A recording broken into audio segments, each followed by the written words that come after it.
Yo, what's going on, everybody? This is your boy once again, Minister Jared Miller Sr. I have my little precious little girl right here. This is Giselle Sophia, and she was up late at night as usual, and I just wanted to show you my precious gift from God right here. Say hi, Mama. Say hi. Hi. Oh, ain't you precious? Okay. Bye, bye, baby. I love you. Okay. All right. All right. Yeah, that's my little girl right there. That's my world.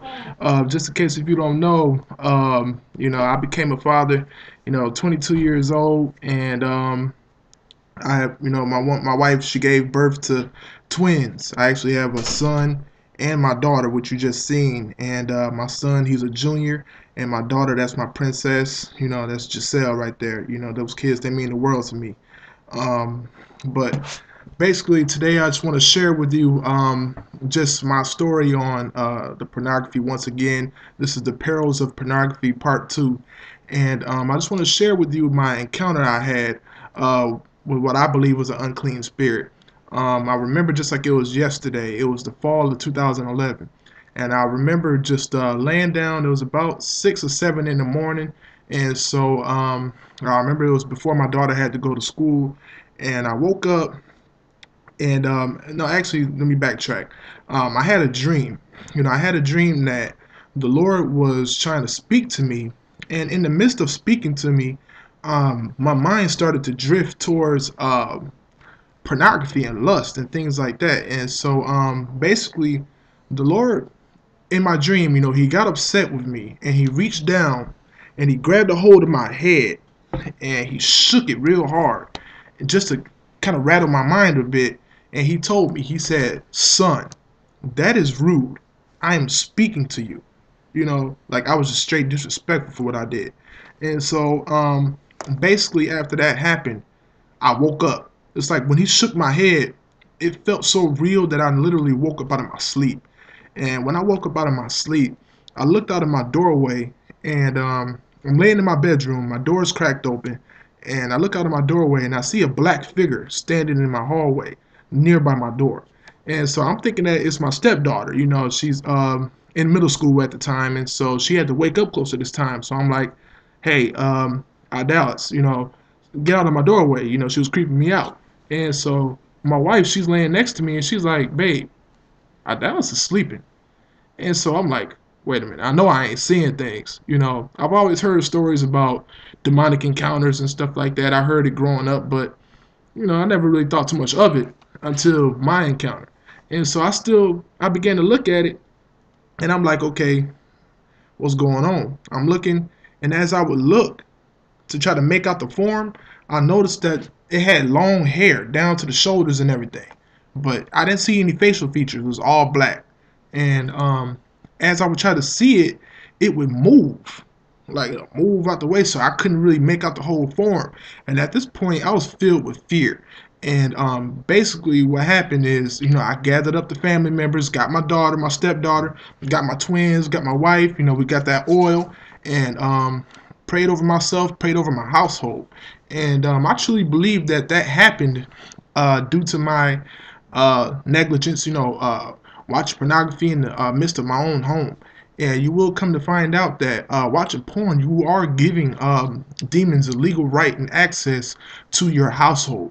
And you will be able to check on my website. I did post an article on that as well. So someone else will be able to share their story with you also. But basically, Satan doesn't make his agenda secret in pornography. You will be able to see it based on the names of the performers, the actresses, and the actors, or whatever. You'll see the production companies, what their names are. So he doesn't make it a secret, even all the way down to the vile acts that you see. The acts that you see on the in porn, the things that you see, the more you continue to indulge in porn, you will notice that the things that used to disgust you, it won't disgust you as much anymore. And porn is like you're in this, like it's like a whole different world. And porn is so dangerous. People, I can't express enough how dangerous it really is. And it's like when we feed that urge and that desire to um, feed our flesh we don't understand that we are slaves to sin. We can either be slaves to righteousness, or we can be slaves to our sin. And when we're a slave to our sin, that means we will go and exhaust every avenue possible to make sure that we're able to get that high, to be able to access that porn. That means people watch it at work, people watch it at home, on your telephone, on a relative's laptop, whatever the case may be, public libraries, whatever. You'll do anything you can to be able to see some tail. And and I ain't even trying to be funny, but it's real serious. The addiction is heavy. Studies show that pornography is more addicting than cocaine. People, this is real. And I can't express enough Satan's agenda with pornography. And the body of Christ is definitely taking a beating due to pornography. And so therefore, that's why I just finally decided that I'm fed up. I'm fed up with being fed up. I'm tired of always feeling like crap after I give in to my own desires. It's crazy that Satan will entice you to do it. And it's not even just him making you do it. The Bible says that we have our own evil desires within us, and we give in to them. So it's not even so much as about the enemy. We choose to do it ourselves, but understand that the Satan and the enemies, they will entice you. And then once you give into it, they make you feel like crap afterwards. He is a cruel master. God, on the other hand, when you are obedient, it's tough. And at the end of the day, you feel better, though. You feel better. It's like when you go work out. You might not want to get up early in the morning to go work out, but when you do it, you feel better about yourself because you actually went and did what you were supposed to do. And so that's the same thing with just the pornography. We just have to get to that point where we got to say enough is enough. It's time to make war. It's time to tell yourself in your mind and in your heart that you want to be completely obedient to God. Paul said in 1 Corinthians 10:21, Paul said, "You cannot drink the cup of the Lord and the cup of demons. You cannot partake of the Lord's table and of the table of demons." Let me actually, I just want to go just a little quick lesson. How many of you guys remember being taught Greek mythology in school?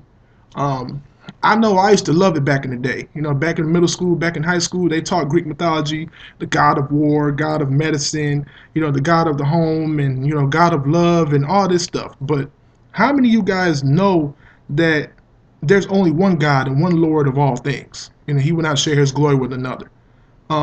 What they didn't teach you in school is that the worship of these gods led to the same detestable acts that we watch in the pornographic films. You see the orgies.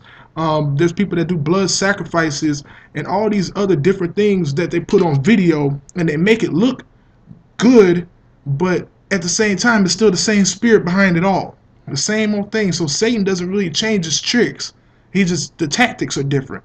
And so, therefore, like I said again, his agenda is not changed. He is still out to render the Christian ineffective. And one of his main ways of doing that is through pornography.